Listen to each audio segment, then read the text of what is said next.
Bab 656, Hantu Berwajah Hijau. Kamu bahkan tidak bisa duduk di pesawat tanpa membiarkan siapapun diam. Tiba-tiba, suara acuh tak acuh terdengar. Seperti adegan film yang ditekan dalam gerakan lambat, pupil ketiga ahli bela diri itu menegang, tubuh mereka dibekukan oleh kekuatan tak kasat mata, sehingga sulit untuk bergerak, dan mereka memandang Aiden dengan ngeri. Semuanya berlutut. Aiden sedikit mengernyit, dan kekuatan tak terlihat tiba-tiba turun. Pria parubaya berkumis yang menyembunyikan kekuatannya untuk menyerang gadis bertopi nelayan tiba-tiba memerah, dan tulangnya retak seperti dihantam gunung yang tak terlihat. Dia berlutut di tanah dengan keras. Bam! Suara benturan pelan langsung membuat dua cekungan di lantai kabin. Adapun pria parubaya berbaju hitam yang meraih dada Aiden, dengan keras, dia jatuh ke tanah, seluruh tubuhnya gemetar, dan meridiannya telah terputus. Akhirnya, ada pengawal parubaya di samping gadis bertopi ember. Energi di tinjunya dimusnahkan oleh kekuatan tak terlihat sebelum bisa meledak.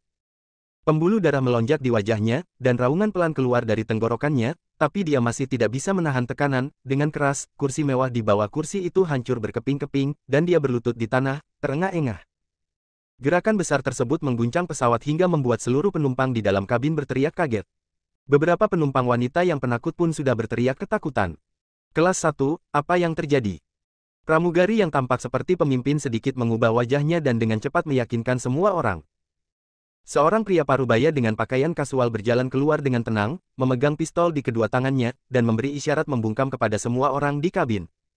Kemudian, dia mengambil langkah kecil menuju kabin kelas 1 dengan ekspresi hati-hati di wajahnya.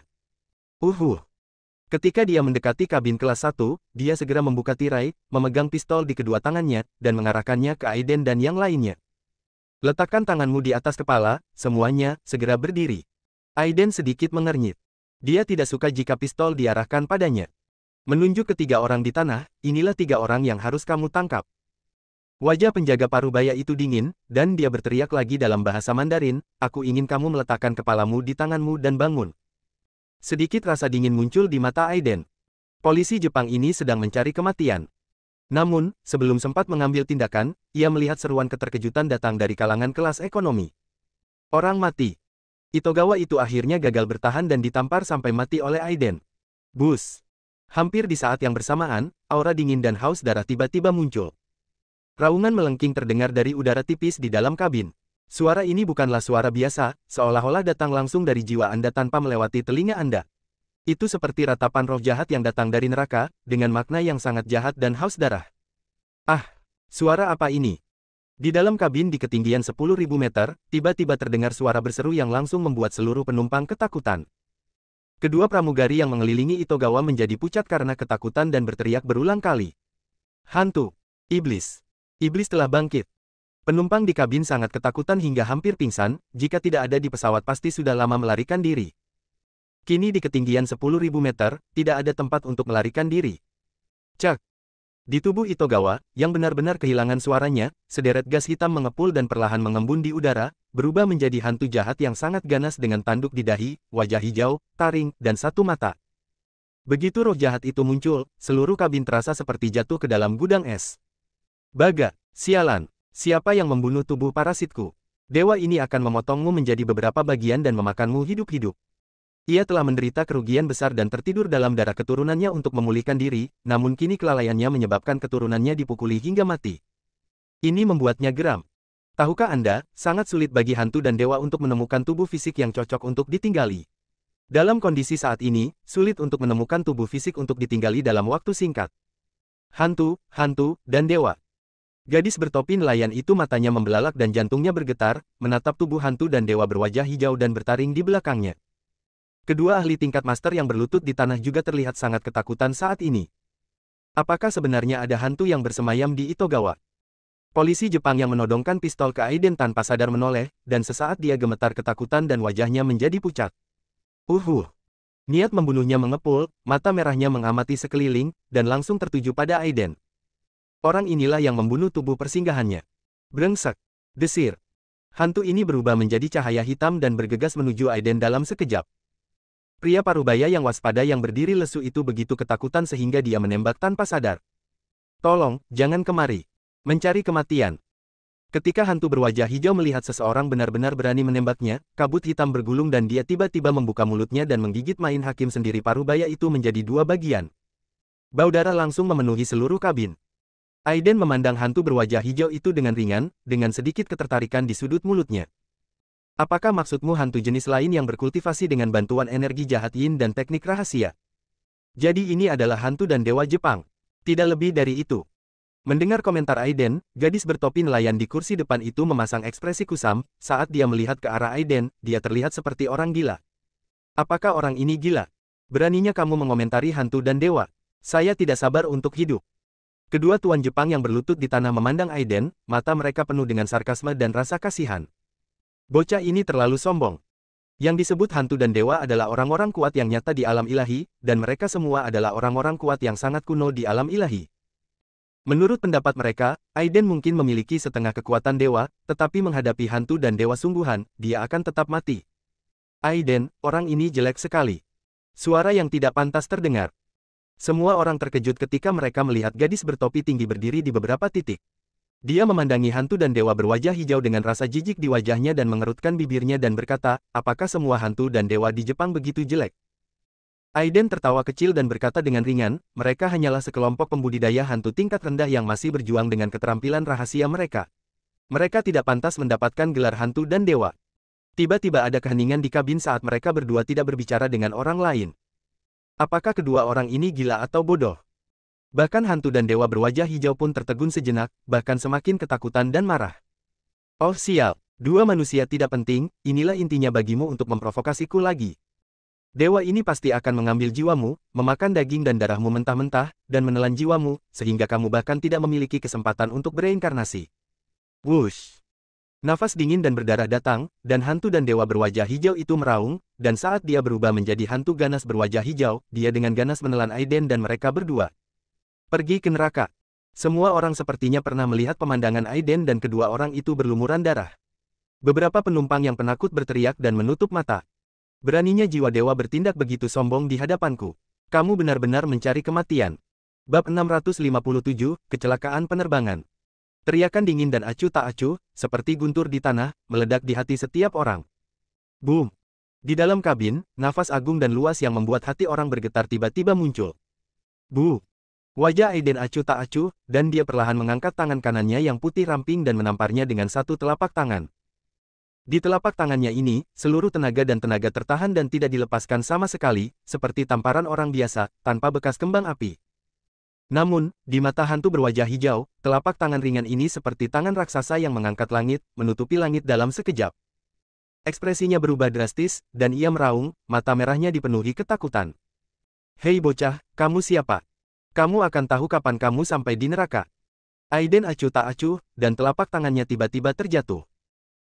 Ketika krisis yang belum pernah terjadi sebelumnya di hati hantu dan dewa berwajah hijau pecah, kabut hitam di tubuhnya tiba-tiba terbakar seperti api hitam, seluruh tubuhnya ditutupi dengan garis-garis berwarna darah, dan auranya tiba-tiba melonjak.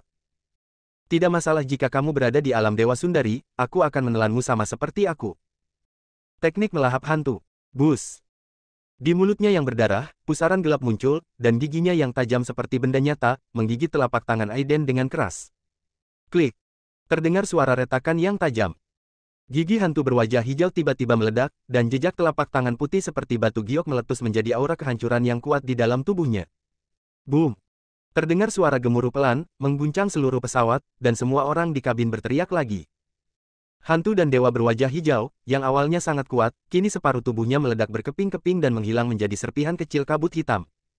Separuh tubuhnya yang tersisa, kabut hitam melonjak dan memadat kembali. Namun saat ini, sebagian besar auranya telah melemah, sosoknya menjadi ilusi, dan mata merahnya dipenuhi ketakutan. Melarikan diri. Orang ini pastinya adalah monster tua dari Sundari yang belum pernah keluar, tapi dia hanya memakai wajah seorang pemuda. Itu tertipu. Bahkan dalam periode kemenangan penuh, itu sama sekali bukan tandingan lawan. Ingin melarikan diri. Di ketinggian 10.000 meter ini, kemana kamu bisa melarikan diri? Aiden tertawa kecil dan melihat bayangan hantu berwajah hijau yang melarikan diri dengan ekspresi nakal di wajahnya. Tutup rapat. Begitu dia menunjuk, riak biru menyebar, dan dalam sekejap mata, itu menyelimuti hantu dan dewa berwajah hijau dengan kekuatan terlarang yang kuat.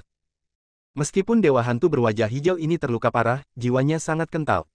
Jika dia ditangkap dan ditempa dengan metode penempaan dewa, dia dapat sepenuhnya menyempurnakan 5 dewa lapis baja, tingkat dewa, dan kemudian memberikannya kepada Melissa atau mungkin pelindung Isabella. Sialan! Sialan! Kabut hitam pada hantu dan dewa berwajah hijau menyala dengan ganas, tapi mustahil untuk melarikan diri. Ah! Ia berteriak dengan sedih, bagaimana mungkin ia tidak memahami maksud Aiden. Dalam sekejap, mata merahnya menjadi sangat gila, orang Sundari, jika kamu ingin memurnikanku, kamu sedang bermimpi. Ekspresi Aiden berubah, tapi sudah terlambat untuk menghentikannya. Boom! Raungan keras terdengar, dan tubuh hantu berwajah hijau itu tiba-tiba membesar, meledak seperti bom kecil. Seluruh kabin berguncang hebat. Dinding kabin yang awalnya sangat keras menjadi seperti kertas yang terbuat dari kertas akibat terkena ledakan, dan lubang besar selebar lebih dari 2 meter langsung terkoyak. Dalam sekejap, angin dingin yang menggigit masuk. Di bawah pengaruh perbedaan tekanan udara yang kuat, angin kencang merobek kabin.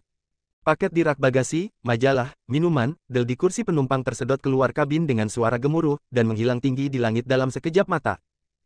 Angin menderu-deru, sirene yang menusuk terdengar di dalam kabin, masker oksigen sudah diturunkan, dan terjadi kekacauan jeritan, tangisan, dan pengumuman kapten. Adapun 3 orang yang berlutut di kaki Aiden, saat ini hanya tersisa 2 orang. Kedua orang ini begitu kuat sehingga mereka benar-benar mampu menahan kekuatan angin kencang. Mereka kembali ke tempat duduk mereka dengan wajah pucat dan segera mengenakan sabuk pengaman. Tingkat oksigen sangat rendah, angin menderu-deru, dan semua orang menangis, penuh keputusasaan. Kecelakaan pesawat, tidak ada peluang untuk selamat. Beberapa orang mengeluarkan pena dan kertas dan mulai menulis catatan bunuh diri dengan gemetar. Beberapa bahkan mengeluarkan ponselnya untuk merekam video keluarganya. Gadis bertopi nelayan yang duduk di depan Aiden tampak pucat saat ini, seolah dia belum pulih dari keterkejutannya. Dia, wanita tertua dari keluarga Watanabe, di Jepang, akan meninggal dalam kecelakaan pesawat hari ini. Ini semua salah orang Sundari sialan ini. Jika bukan karena dia, bagaimana dia bisa memaksa Tuan Hantu Dewa meledakkan dirinya dan meledakkan kabin? Nafas Watanabe Motoya cepat dan wajahnya jelek, tanpa sadar ia menoleh ke arah Aiden dan tertegun sejenak. Saat ini, Aiden tampak seperti laki-laki yang baik-baik saja, memandangi angin menderu-deru di luar, bahkan rambut atau pakaiannya pun tidak berantakan, seolah-olah angin tidak dapat mempengaruhi dirinya sama sekali. Melissa memandangi orang-orang yang menangis putus asa di dalam kabin, dengan sedikit ekspresi tak tertahankan di wajahnya. Aiden, bisakah kamu menutup lubang besar itu? Bagaimanapun, turis dari Sundari ini tidak bersalah. Dengan kekuatan Aiden, meski pesawatnya jatuh, dia bisa kabur bersamanya. Jadi Melissa tidak pernah mengkhawatirkan keselamatannya sama sekali. Aiden terkekeh, aku di sini, jangan khawatir. Kejadian ini disebabkan oleh kecerobohannya, tentu saja dia tidak bisa begitu saja menyaksikan begitu banyak orang meninggal. Saat ini, suara berat sang kapten terdengar di radio. Penumpang dan teman-teman yang terhormat, sebagai kapten penerbangan ini, saya mohon maaf yang sebesar-besarnya atas kecelakaan besar ini. Sistem tekanan udara pesawat kini rusak parah, dan mesin sayap kanan rusak. Diperkirakan akan kehilangan tenaga terbang dalam 30 menit, dan pesawat akan mendarat di Pulau Kyushu. Penumpang yang jatuh di pinggir kota Fukuoka, harap bersiap mental. Suara ini diulang 3 kali dalam bahasa Mandarin, Jepang, dan Inggris. Semua orang di kabin itu benar-benar hancur. Dan sejauh Pulau Kyushu di Jepang, Pusat Pengendalian Penerbangan Sipil Jeoshu telah berada dalam kekacauan, dengan kepala bagian, direktur departemen, dan pejabat lainnya di semua tingkatan sibuk. Ini adalah kecelakaan penerbangan besar. Stasiun TV besar di Jepang, di layar kota, segera menyiarkan berita ini. Pulau Kyushu, dalam keluarga Watanabe. Apa? Nona juga ada di pesawat itu. Sial, segera lapor ke kepala keluarga. Raungan mengguncang villa, dan keluarga Watanabe tiba-tiba menjadi panik. Sedangkan untuk Cina, berita ini juga segera disisipkan dalam berita saat ini. Sebagian besar penerbangan adalah turis dari Cina ke Jepang. Pemerintah Sundari dan media besar sangat memperhatikan kejadian tersebut dan bahkan memberitahu kedutaan untuk memberikan penyelamatan kapan saja. Keluarga Li Jinling. Saat ini, keluarga Li benar-benar keluarga bangsawan pertama di kota Jinling dan keluarga bangsawan pertama di provinsi Houston. Namun, keluarga Li masih berperilaku rendah hati. Di villa keluarga Li, Isabella dan yang lainnya mendengarkan laporan dari bawahan mereka, ekspresi mereka sedikit jelek. Kecelakaan besar terjadi pada pesawat terbang yang ditunggangi Aiden dan Melissa, apa yang sebenarnya terjadi? Mungkinkah di alam dewa, Tuan diam-diam menyerang Aiden dan yang lainnya, dan terjadi pertempuran besar yang menyebabkan pesawat jatuh? Bab 658, Tuhan datang ke dunia. Harus dikatakan bahwa tebakan Isabella agak mendekati kebenaran. Di sampingnya, Nico berkata sambil tersenyum, jangan khawatir, Nona Isabella, guru sangat kuat bahkan orang-orang dari Sekte Abadi pun telah dibunuh olehnya. Tidak banyak orang di dunia ini yang dapat menyakitinya guru.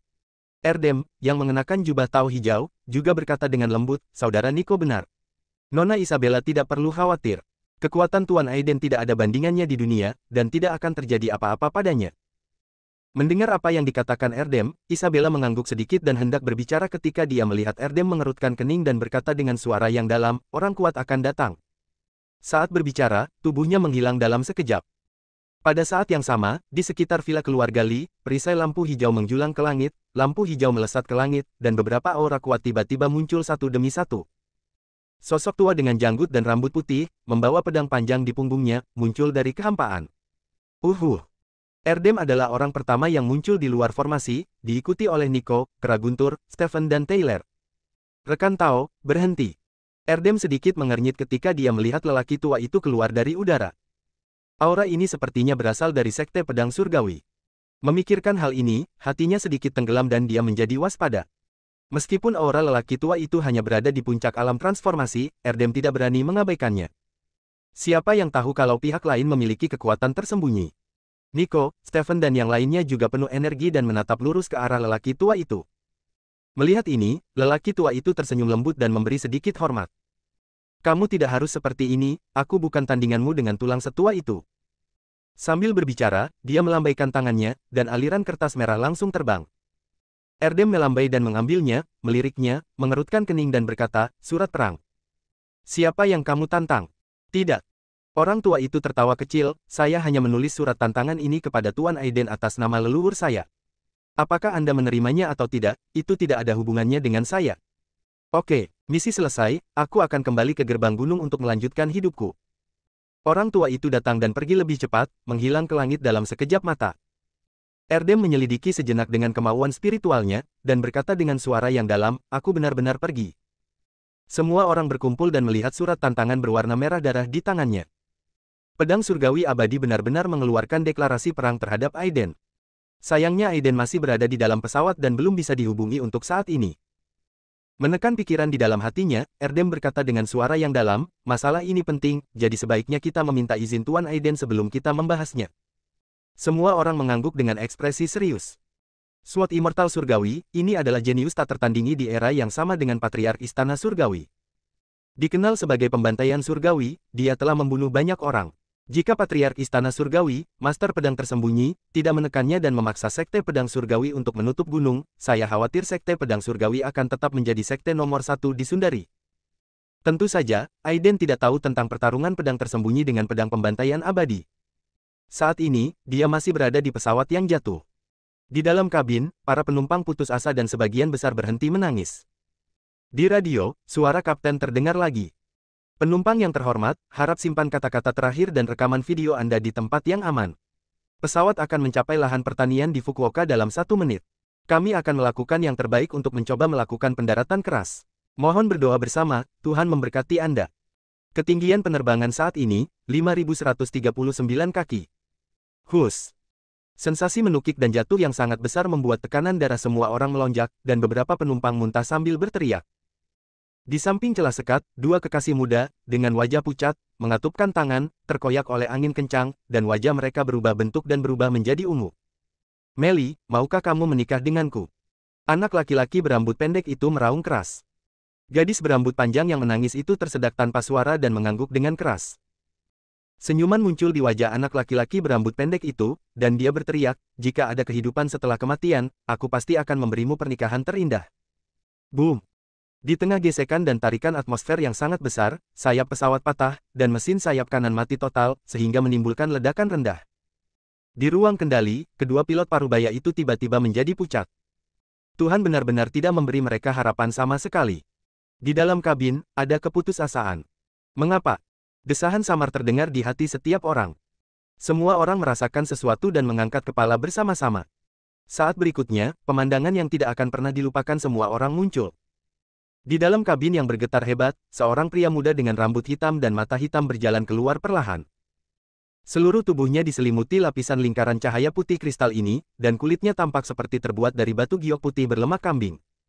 Lantai kabin yang landai tampak seperti tanah datar di bawah kakinya. Dia mengambil satu langkah ke depan, dan seluruh tubuhnya langsung muncul di depan lubang di sekat, tetapi angin menderu dan merobek bahkan tidak bisa meniup tendangannya. Pasangan muda sebelumnya menatapnya dengan mata kusam. Aiden terkekeh, kamu tidak perlu menunggu kehidupan selanjutnya, hidup ini sudah cukup. Sebelum mereka selesai berbicara, di mata dua orang yang tertegun dan terpana, mereka mengambil langkah maju dan muncul langsung di kehampaan yang menderu. Ah! Di dalam kabin, semua orang berseru. Apakah orang ini pingsan dan bunuh diri? Hanya kedua kekasih itu yang tersipu malu dan tubuh mereka gemetar. Tuhan, para dewa telah muncul. Saat berikutnya, lingkaran cahaya putih terang bertindak seperti perisai, langsung menghalangi lubang di dinding kabin. Angin menderu dan merobek menghilang dalam sekejap, dan tekanan udara di dalam kabin langsung kembali normal. Ketika semua orang tercengang dan terpana, mereka tanpa sadar melihat keluar perisai cahaya transparan di pintu masuk berlobang. Sosok yang tampak seperti peri berbicara dengan tenang, dan suaranya bergema di hati semua orang. Kamu tidak akan mati. Saat berikutnya, pesawat, yang kehilangan tenaga dan jatuh serta hancur dengan getaran yang hebat, sepertinya dicengkeram oleh tangan tak kasat mata dan dengan cepat menjadi stabil. Semua orang kaget dan sedikit teralihkan sejenak. Dinaikkan. Pesawatnya berhenti. Kedua penumpang yang duduk di dekat jendela sangat bersemangat, wajah mereka memerah, dan mereka meraung sekuat tenaga. Wow! Dalam sekejap, kabinnya meledak. Suara air mata kebahagiaan tak ada habisnya. Yang abadi telah muncul. Mata seorang wanita tua berambut abu-abu memerah, tangannya terkepal, dan dia terus membungkuk, terima kasih yang abadi, terima kasih kepada para dewa, terima kasih kepada Bodhisattva. Tuhan memberkati. Alhamdulillah. Beberapa orang kulit putih berdoa dengan tangan di badan. Terselamat. Kita tidak harus mati, haha. Ruang kendali. Kedua pilot yang sudah putus asa itu memandangi pesawat yang perlahan mengangkat kepala dan menanjak, mata mereka terbuka lebar dan kaget serta tidak bisa berkata-kata. Keajaiban. Di tanah. Tim penyelamat yang sudah menghitung lintasan penerbangan dan jatuhnya pesawat sudah menunggu di sini. Tak jauh dari situ, wartawan dari media besar juga memegang senjata panjang dan meriam pendek, memandangi pesawat yang perlahan mendarat di langit, wajah mereka kusam seolah-olah melihat hantu. Lihat, sepertinya ada seseorang di bawah pesawat. Seorang reporter wanita berambut pirang memegang kamera berkekuatan tinggi dan berkata dengan tidak percaya, aneh. Luar biasa, apakah ini Tuhan yang datang, atau pahlawan super yang muncul? Adegan dalam film benar-benar terjadi. Saat semua orang tercengang, mereka semua melihat ke bawah pesawat. Saat berikutnya, semua orang benar-benar tercengang. Sosok muda dengan rambut hitam dan mata hitam mengangkat langit dengan satu tangan, memegang pesawat penumpang seberat 1000 ton, menginjak kehampaan, dan perlahan jatuh. Babak 659, Hantu dan Dewa Pingsan. Pesawat penumpang Boeing berukuran besar, panjangnya hampir 40 meter, menutupi separuh langit. Di bawah badan pesawat, sosok itu tampak sangat kecil, tetapi seperti dewa, memegang pesawat berbobot lebih dari 30 ton dengan satu tangan, seperti model mainan. Boom! Pesawat mendarat dengan suara gemuruh yang keras. Orang-orang di bawah tanah sepertinya baru sadar saat ini. Terjadi ledakan teriakan. Dalam sekejap, semua orang di tanah sepertinya meledak. Ya Tuhan, apa yang kulihat? Apakah itu Superman Timur yang misterius? Dewa datang ke dunia. Memang ada dewa di dunia ini. Cepat! Pergi dan wawancarai Superman Timur yang misterius itu, dia adalah pahlawan umat manusia. Ketika sekelompok besar wartawan dan personel ambulans Jepang tiba, mereka menemukan bahwa anak laki-laki oriental misterius yang muncul di bawah pesawat telah menghilang, bersama dengan wanita kelas 1 yang mengenakan topi tinggi. Di dalam kabin, kecuali beberapa orang malang yang terkena dampak penghancuran diri dari hantu berwajah hijau, tidak ada yang terluka atau terbunuh. Yang paling parah adalah ketakutan, tekanan darah meningkat secara tiba-tiba hingga menyebabkan pusing. Saat semua orang turun dari pesawat, wajah mereka linglung, seolah-olah sedang bermimpi. Seolah merasakan sesuatu, semua orang mengangkat kepala dan melihat ke arah langit yang jauh. Di ujung langit, sepertinya ada dua sosok buram yang menghilang. Sosok seperti dewa itu ditakdirkan untuk terukir di hati setiap orang. Dan penerbangan yang seharusnya jatuh ini, secara ajaib mendarat dengan selamat, diberitakan oleh media-media besar, dan menjadi semakin misterius seiring menyebarnya, dan akhirnya berubah menjadi sebuah drama tentang kedatangan para dewa dan kemunculan Superman. Hanya sedikit orang yang mengetahui bahwa sosok tersebut bukanlah dewa dan juga bukan manusia super. Tapi pembangkit tenaga listrik seni bela diri misterius dari Sundari. Di forum-forum pencaksilat besar, foto-foto Aiden sedang memegang pesawat dengan satu tangan tersebar dengan liar, untungnya foto-foto tersebut buram dan penampakan Aiden tidak terlihat jelas. Di jauh. Di depan iring-iringan mobil mewah, Watanabe Motoya yang mengenakan topi nelayan sudah kembali normal, dikawal sekelompok bodyguard berbaju hitam, ia masuk ke dalam RV panjang. Di dalam RV yang didekorasi dengan mewah, seorang pria parubaya botak berjanggut duduk tegak. Watanabe Motoya membungkuk kepada pria itu dan memberi hormat, "Ayah." Pria botak itu menepuk bahu Watanabe Motoya dan berkata, "Kembalilah saja." Apakah kamu tahu siapa orang itu? Mata Watanabe Motoya bergerak sedikit, dan sosok muda yang dingin muncul di hadapannya. Mereka orang Cina. Saya tidak tahu tingkat kultivasi spesifiknya. Pria parubaya itu mengangguk dan berkata, siapapun yang bisa melakukan ini pasti memiliki kekuatan hantu dan dewa. Periksa keberadaannya. Bagi seorang ahli alam hantu dan dewa, datang ke Jepang pasti tidak semudah bepergian. Ya. Watanabe Motoya mengangguk dengan sungguh-sungguh, tapi dia merenung sejenak, lalu mengerutkan kening dan berkata, ayah, kekuatan orang ini tidak terduga. Menurutku lebih baik lebih berhati-hati. Jika memungkinkan, jangan main-main dengan orang ini. Jangan memprovokasi dia. Di pesawat, aku melihatnya membunuh hantu dan dewa dengan mudah dengan mataku sendiri. Apa? Pria parubaya yang selalu sangat tenang tiba-tiba membuka matanya. Apa katamu? Dia membunuh hantu dan dewa di pesawat. Bagaimana bisa ada hantu dan dewa di pesawat? Watanabe Motoya menarik napas dalam-dalam dan berkata dengan sungguh-sungguh, sebenarnya, kecelakaan pesawat itu juga disebabkan oleh pertarungan orang tersebut dengan hantu dan dewa.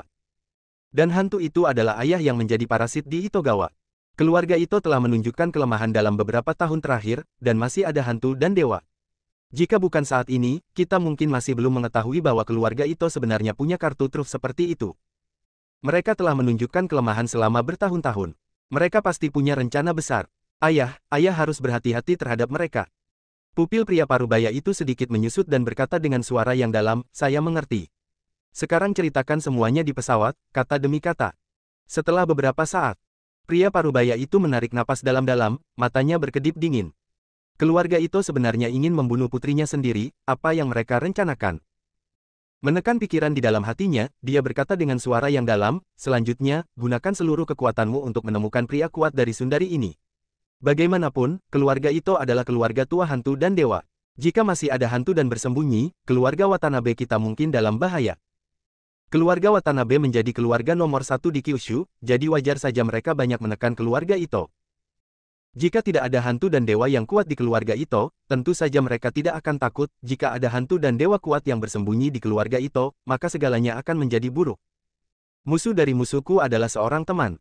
Karena orang kuat Sundari yang misterius itu membunuh hantu dan dewa keluarga Ito, pihak lain pasti tidak akan menyerah.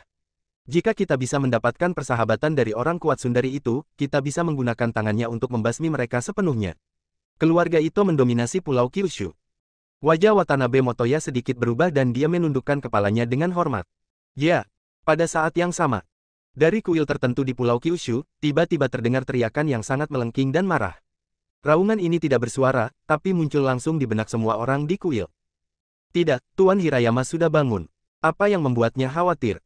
Dia sedang duduk berlutut di ruangan yang sunyi, bermeditasi dalam diam, mengenakan jubah putih, dengan rambut dan janggut putih. Orang tua itu tiba-tiba membuka matanya, dan pupil matanya memancarkan cahaya seperti kilat, menerangi seluruh ruangan dengan warna putih. Cit! Pintu kayu dibuka, dan seorang pria parubaya bergegas masuk. Dia tampak panik dan berkata, ayah, Tuan Hirayama tiba-tiba terbangun dan menjadi marah di kuil. 3 pelayan yang melayaninya telah terbunuh olehnya. Dan terlebih lagi, pria parubaya itu tampak bingung, seolah tidak tahu harus berkata apa. Lelaki tua berjubah putih perlahan berdiri dari lututnya, mengerutkan kening dan berkata, dan apa? Katakan. Suaranya dingin dan acuh tak acuh, seolah dia tidak punya emosi sama sekali. Wajah pria parubaya itu bergetar, dan dia berkata dengan sungguh-sungguh, patung Tuan King Yao rusak. Mendengar ini, lelaki tua berjubah putih itu tidak lagi memiliki ketidakpedulian seperti sebelumnya, cahaya ilahi di matanya berubah menjadi 2 pedang tajam, memotong kekosongan, dan berkata dengan dingin, apa? Pria parubaya itu tampak jelek, saya baru saja pergi ke kuil dan menemukan bahwa patung Tuan King Yao sudah retak. Dia tampak sedih dan berkata, kartu kelahiran Itogawa juga rusak. Setelah mengatakan ini, dia berlutut di tanah dengan keras dan berkata dengan suara yang dalam, ayah, Itogawa mengejar Watanabe Motoya agar Tuan King Yao pulih secepat mungkin. Tapi sekarang dia telah kehilangan nyawanya, dan Tuan King Yao juga telah mati. Ini pasti ditemukan oleh keluarga Watanabe dan tiba-tiba membunuhnya. Kalau tidak, dengan perlindungan Tuan King Yao, bagaimana Itogawa bisa mati? Dia, Ito Kenichi, memiliki seorang putra ketika dia sudah tua dan hanya memiliki 1 bibit ini. Sekarang garis keturunannya terputus, bagaimana mungkin dia tidak marah? Pupil lelaki tua itu menyusut ketika mendengar ini, dan dia berkata dengan sungguh-sungguh, jangan membuat kesimpulan apapun sampai masalahnya jelas. Ikuti aku ke kuil. Bab 660. Ketika Ito Kenichi mendengar ini, wajahnya muram, tapi dia tidak berani berkata lebih banyak, menundukkan kepalanya dan berkata, ya, ayah. Meskipun dia adalah anak dari lelaki tua itu, dia tahu bahwa lelaki tua di depannya adalah pemimpin sebenarnya dari seluruh keluarga Ito. Dia juga seorang onmyoji kuat yang terkenal di Jepang. Dia memiliki kemampuan hebat dalam memanggil hantu dan roh serta memanipulasi jiwa. Karena kekuatannya, bahkan para pemimpin chaebol dan menteri kabinet harus menghormati lelaki tua itu ketika mereka melihatnya. Jika dia tidak mengintimidasi, keluarga Ito pasti sudah lama dianeksasi oleh keluarga lain. Chizuru Ito mengayunkan lengan bajunya yang lebar, menginjak bakyak kayu, dan berjalan selangkah demi selangkah menuju tengah kuil tempat patung dewa diabadikan. Pria parubaya itu mengikutinya dengan membungkuk. Segera setelah saya memasuki kuil, saya melihat pemandangan yang sangat berdarah. Awalnya, ada dua patung dewa hitam besar yang ditempatkan di seluruh kuil Husyuk, berbeda dari Buddha pada umumnya, Bodhisattva, dan Buddha abadi di Sundari. Kedua patung ini sangat ganas dan memancarkan aura jahat dan haus darah. Yang di sebelah kiri tampak seperti hantu jahat yang ganas dengan wajah hijau, rambut hijau, dan tanduk tumbuh di dahinya. Dia menghadapi wajah yang ganas dan bersisik hitam, seperti iblis yang baru saja merangkak keluar neraka. Yang mengejutkan, itu persis sama dengan hantu dan dewa yang dibunuh Aiden di pesawat. Pada saat ini, tidak ada nafas pada patung itu, dan retakan gelap menyebar dari tengah alisnya, seolah-olah tubuhnya terbelah dua. Di sebelah kanan terdapat patung yang berwajah seperti yaksa dengan muka dan taring berwarna hijau, berbeda dengan patung di sebelah kiri. Patung ini tidak memiliki sisik pada badannya, namun ekspresinya memiliki garis-garis merah tua yang terlihat seperti sihir. Garis. Pada saat ini, di atas patung dewa, di atas mata yang semula gelap, sebenarnya ada nyala api yang berkobar, membuat orang melihatnya seolah-olah hatinya sedang jatuh ke neraka yang tak terbatas. Lantai batu biru, tempat biasanya banyak penyihir dan pendeta mempersembahkan dupa, sekarang berwarna merah cerah, dengan anggota tubuh yang terputus jatuh ke tanah, memancarkan bau darah yang menjijikkan. Sepertinya aku merasakan kedatangan dua orang. Boom! Di atas patung ini, kabut hitam mengerikan menyebar, dalam sekejap mata membentuk sosok setinggi lebih dari 3 meter, dengan wajah dan taring hijau, dan pola sihir berwarna merah darah di tubuhnya, yang persis sama dengan patung Pingshan. Brengsek! Mereka semua pantas mati. Siapa yang membunuh King Yao? Aku ingin memakannya hidup-hidup, ah. Hantu Hirayama ini membuka mulutnya dan meraung, tertahan oleh gelombang mental yang sangat besar, yang membuat wajah Ito Kenichi menjadi pucat dan dia hampir jatuh berlutut. Wajah Chizuru itu juga sedikit pucat, ia mendongak dan melihat patung hantu dan dewa King Yao dengan celah di antara alisnya, pupil matanya menegang dan wajahnya tiba-tiba menjadi muram. Dia menarik napas dalam-dalam, membungkuk dan berkata, Tuan Hirayama, tenanglah. Kami akan mencari tahu tentang masalah ini. Tugas paling mendesak sekarang adalah menemukan 3 perawan terakhir dengan tubuh yin murni untuk dikorbankan dan memulihkan tubuh hantu dan dewa Anda yang sebenarnya. Hirayama Kishin menoleh dengan ganas, api merah menari-nari di pupil matanya, dan suara nyaring terdengar di benak Ito Chizuru, hari ini, kita harus menemukan 3 tubuh yin murni terakhir. Beraninya kamu membunuh King Yao. Aku akan mengambil jiwanya dan membakarnya dengan api neraka selama 100 tahun. Kekuatan spiritual yang besar melonjak ke seluruh kuil seperti lautan luas. Berdiri di belakang Ito Chizuru, kepala Ito Kenichi tiba-tiba membengkak dan sakit, serta wajahnya menjadi pucat dan gemetar. Dia bernapas cepat dan mengertakkan gigi dan berkata, Tuan Hirayama. Tuan King Yao selalu tinggal di tubuh Itogawa, dan Itokawa telah bersama Watanabe Motoya. Jelas sekali, kematian Tuan King Yao dan Itokawa pasti disebabkan oleh Watanabe. Itu yang dilakukan keluarga Watanabe. Hirayama Onishi yang seperti iblis, dengan mata menyala seperti api, menatap Ito Kenichi untuk sesaat. Aura jahat yang mengejutkan hampir menjungkir balikkan kuil. Keluarga Watanabe. Jika itu mereka, aku pasti akan memakan semua anggota keluarga hidup-hidup. Ito Chizuru sedikit mengernyit, masalah ini belum ditentukan. Jangan khawatir, Hirayama-sama, saya pasti akan mencari tahu masalahnya hari ini. Ketiga perawan dengan tubuh yin murni semuanya telah dikumpulkan dan akan tiba paling lambat pagi hari. Mohon sabar menunggu, Tuan Hirayama. Bagus. Jika tidak ada hasil hari ini, saya tidak akan duduk di kuil keluarga Ito dan secara pribadi menjungkir balikkan pulau Kyushu ini. Saya juga akan mencabik-cabik orang yang membunuh Dewa King Yao.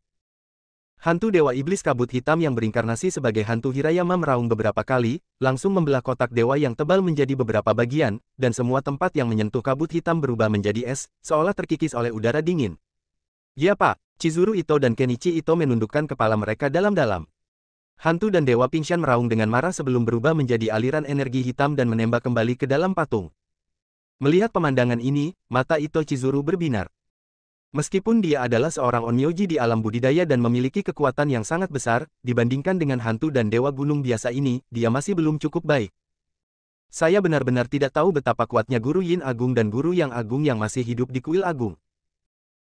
Chizuru Ito menarik nafas dalam-dalam dan menahan detak jantungnya, namun Dewa Hantu Kabut Hitam ini sudah ada pada zaman nenek moyangnya, meski ia terluka parah dan terjebak di dalam patung ini saat itu, tingkat budidayanya telah ditingkatkan selama ratusan tahun sekarang, saya khawatir ini sudah melampaui masa lalu. Jika ia dibiarkan melahap 3 perawan terakhir bertubuh yin murni, maka ia mungkin benar-benar mampu memadatkan wujud sebenarnya dari hantu dan dewa, tanpa takut pada energi yang berjalan di dunia pada siang hari, dan sepenuhnya melepaskan diri dari dunia. Patung Dewa. Chizuru Ito keluar dari kuil, ekspresinya perlahan menjadi tenang. Kita tidak bisa memberi kesempatan pada hantu gunung biasa ini untuk melarikan diri. Turun dan bawalah perawan murni ke sini malam ini. Ekspresi Ito Kenichi berubah dan dia berkata dengan sungguh-sungguh, saya mengerti, ayah. Periksa penerbangan ITOGAWA dan Watanabe Motoya. Saya ingin informasi detail semua orang di penerbangan ini. Ya, ayah. Kuil Agung, Aula Pengorbanan Utama. Di depan patung anjing hitam, seorang pemuda berjubah hitam mendengarkan laporan seorang Onmyoji Parubaya dengan wajah putih dan tanpa janggut di belakangnya, dengan senyuman di wajahnya. Aku tidak menyangka kamu akan datang secepat ini. Keluarga Ito sebenarnya masih memuja hantu dan dewa, yang sedikit di luar dugaanku. Onmyoji Parubaya itu mengerutkan kening dan berkata, Tuan, apakah Anda perlu menghilangkan ancaman dari keluarga Ito? Tidak butuh. Pemuda berjubah hitam menggelengkan kepalanya dan berkata sambil tersenyum, seseorang akan menanganinya untuk kita. Pada saat yang sama, Pulau Kyushu, kota Fukuoka. Saat ini, hujan salju lebat baru saja terjadi di Sundari, dan suhu turun tajam, sedangkan kota Fukuoka masih hangat. Suhu maksimum lebih dari 10 derajat, dan iklim relatif lembab serta sangat nyaman. Saat ini, rombongan turis Sundari terlihat di mana-mana di jalanan. Aiden dan Melissa berjalan perlahan di jalan seperti turis biasa, menikmati saat tenang yang langka ini. Di ujung jalan, 3 Land Rover hitam berhenti. Sekelompok pria berbaju hitam dengan wajah tegas datang dengan cepat, ekspresi pejalan kaki di sekitarnya berubah dan mereka semua menyingkir. Pemimpinnya adalah Watanabe Motoya, yang pernah bertemu Aiden di pesawat sebelumnya, dan seorang pemuda kurus dengan rambut panjang diwarnai merah.